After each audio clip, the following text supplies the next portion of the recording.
Hi all, welcome to Competitive Cracker. എൻ്റെ പേര് അനുശ്രീ. അപ്പോൾ നമ്മുടെ യൂണിവേഴ്സിറ്റി അസിസ്റ്റന്റിന്റെ നോട്ടിഫിക്കേഷൻ ഒക്കെ വന്നിട്ടുണ്ട്. ഡിസംബർ 31 അപ്ലൈ ചെയ്യാനുള്ള അവസാന തീയതി എന്ന് പറയുന്നത്. നിങ്ങൾ ആരെങ്കിലും അപ്ലൈ ചെയ്തിട്ടില്ലെങ്കിൽ ഉടനെ തന്നെ അപ്ലൈ ചെയ്യുക. ലാസ്റ്റ് ദിവസങ്ങളിലേക്ക് നീട്ടി വെക്കാണ്ടിരിക്കുക. പെട്ടെന്ന് തന്നെ എന്ത് ചെയ്യുക, അപ്ലൈ ചെയ്യാൻ വേണ്ടി ശ്രമിക്കുക. അപ്പോൾ നമ്മുടെ യൂണിവേഴ്സിറ്റി അസിസ്റ്റന്റ് നോട്ടിഫിക്കേഷൻ വന്ന കാര്യം പറഞ്ഞു. നമ്മുടെ 2024 മാർച്ച് 10 നമ്മുടെ പ്രീവിയസ് റാങ്ക് ലിസ്റ്റ് വന്നിട്ടുണ്ടായിരുന്നത് അല്ലേ. ആ റാങ്ക് ലിസ്റ്റ് അനുസരിച്ചിട്ട് എത്ര പേർക്ക് അഡ്വൈസ് പോയെന്നും ഏതൊക്കെ മേഖലയിൽ ഏതൊക്കെ ഇതിലാണ് അഡ്വൈസസ് പോയിട്ടുള്ള നമ്പർ ഓഫ് അപ്പോയിൻമെന്റ്സും എത്രയാണെന്നാണ് ഇന്നത്തെ വീഡിയോയിൽ നമ്മൾ ഡിസ്കസ് ചെയ്യാൻ വേണ്ടിയിട്ട് പോകുന്നത്. നിലവിൽ ഇതുവരെ 297 അഡ്വൈസസുകളാണ് പോയിട്ടുള്ളത്. ഓക്കെ, നമ്മുടെ ആ ഒരു നിലവിൽ നിൽക്കുന്ന ഈ ഒരു റാങ്ക് ലിസ്റ്റ് അനുസരിച്ചിട്ടുള്ള അഡ്വൈസ് നില എന്ന് പറയുന്നത് 297 ആണ്. ഏതൊക്കെ ഇൻസ്റ്റിറ്റ്യൂട്ടുകളിലേക്കാണ് പോയിട്ടുള്ളതെന്ന് നമുക്ക് നോക്കാം. എം ജി സർവകലാശാലയിലേക്കാണ് ഏറ്റവും കൂടുതൽ അപ്പോയിൻമെന്റ്സ് പോയിട്ടുള്ളത്. എത്രയാണ്? 78 അപ്പോയിൻമെന്റുകളാണ് അങ്ങോട്ടേക്ക് പോയിട്ടുള്ളത്. 78, അതായത് നമുക്ക് ഇതുവരെ പോയിട്ടുള്ള മുഴുവൻ അപ്പോയിൻമെന്റ്സ് അഡ്വൈസ് എടുത്ത് നോക്കുമ്പോൾ അതിൽ ഏറ്റവും കൂടുതൽ പോയിട്ടുള്ളത് എങ്ങോട്ടേക്കാണ്? MG യൂണിവേഴ്സിറ്റിയിലേക്കാണ്. അടുത്തത് കാലിക്കറ്റ് യൂണിവേഴ്സിറ്റി.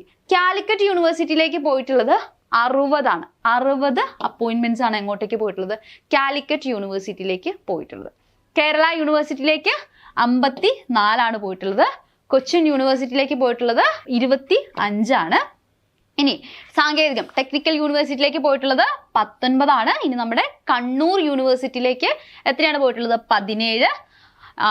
ആരോഗ്യത്തിലേക്ക് പോയിട്ടുള്ളത് 17. മൃഗസംരക്ഷണം യൂണിവേഴ്സിറ്റിയിലേക്ക് പോയിട്ടുള്ളത് 14. സംസ്കൃത യൂണിവേഴ്സിറ്റിയിലേക്ക് പോയിട്ടുള്ളത് 11.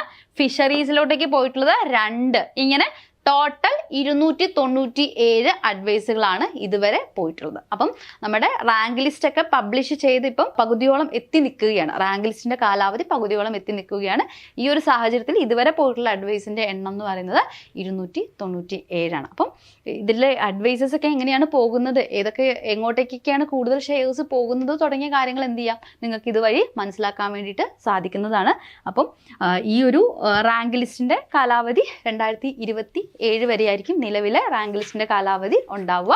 അത് കഴിഞ്ഞാൽ പുതിയ റാങ്ക് ലിസ്റ്റ് വരും. അപ്പം ആ റാങ്ക് ലിസ്റ്റിലേക്കുള്ള പുതിയ ഇതിലോട്ടേക്ക് വരേണ്ട നോട്ടിഫിക്കേഷനാണ് ഇപ്പം വന്നിരിക്കുന്നത്. ആ നോട്ടിഫിക്കേഷൻ അനുസരിച്ച് നമുക്ക് പരീക്ഷയ്ക്ക് അപ്ലൈ ചെയ്യാനുള്ള അവസാന തീയതി എന്ന് പറയുന്നത് നമ്മുടെ ഡിസംബർ 31. അപ്പം എല്ലാവരും അപ്ലൈ ചെയ്തിട്ടില്ലെങ്കിൽ എല്ലാവരും എന്ത് ചെയ്യുക, കൃത്യമായിട്ട് തന്നെ അപ്ലൈ ചെയ്യുക. അപ്പം നമുക്ക് പരീക്ഷയ്ക്ക് എന്ത് ചെയ്യേണ്ടതായിട്ടുണ്ട്? പരീക്ഷ വരാൻ പോവുകയാണ്. വരുന്ന വർഷത്തിൽ പരീക്ഷ ഉണ്ടാകും.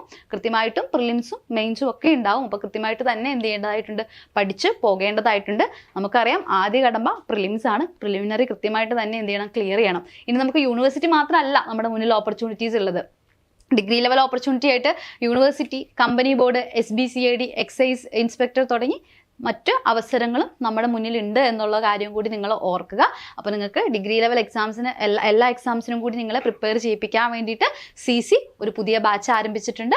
ഈ ഒരു ബാച്ചിൻ്റെ ഭാഗമായിട്ട് നിങ്ങൾക്ക് മെൻറ്റർഷിപ്പ് സപ്പോർട്ടും അതുപോലെ തന്നെ നിങ്ങൾക്ക് ഡെയിലി ലൈവ് ക്ലാസ്സുകളും ലൈവ് ക്ലാസ്സിൻ്റെ PDF നോട്ടുകളും പിന്നെ ഒരു ടൈം ടേബിൾ അനുസരിച്ചിട്ടുള്ള കൃത്യമായിട്ടുള്ള സ്റ്റഡി പ്ലാനും അതുപോലെ തന്നെ മോക്ക് എക്സാംസും വീക്ക്ലി എക്സാംസും ഒക്കെ ലഭിക്കുന്നതായിരിക്കും. നിങ്ങളെ കൃത്യമായിട്ടും നമ്മൾ ഇവിടെ അനലൈസ് ചെയ്യുന്നതായിരിക്കും. അപ്പം നിങ്ങൾക്ക് ആർക്കെങ്കിലും നമ്മുടെ ബാച്ചിൻ്റെ ഭാഗമാകാൻ നിങ്ങൾ ആരെങ്കിലും ആഗ്രഹിക്കുന്നുണ്ടെങ്കിൽ നിങ്ങൾക്ക് സ്ക്രീനിൽ കാണുന്ന നമ്പറിൽ കോൺടാക്റ്റ് ചെയ്യാവുന്നതാണ്. അപ്പോൾ ഇതുപോലുള്ള യൂസ്ഫുൾ വീഡിയോസുമായിട്ട് നമുക്ക് വീണ്ടും കാണാം. ചാനൽ ഇതുവരെ സബ്സ്ക്രൈബ് ചെയ്തിട്ടില്ലെങ്കിൽ തീർച്ചയായും സബ്സ്ക്രൈബ് ചെയ്യുക. അപ്പോൾ അടുത്ത വീഡിയോയിൽ വീണ്ടും കാണുന്നത് വരെ താങ്ക് യു.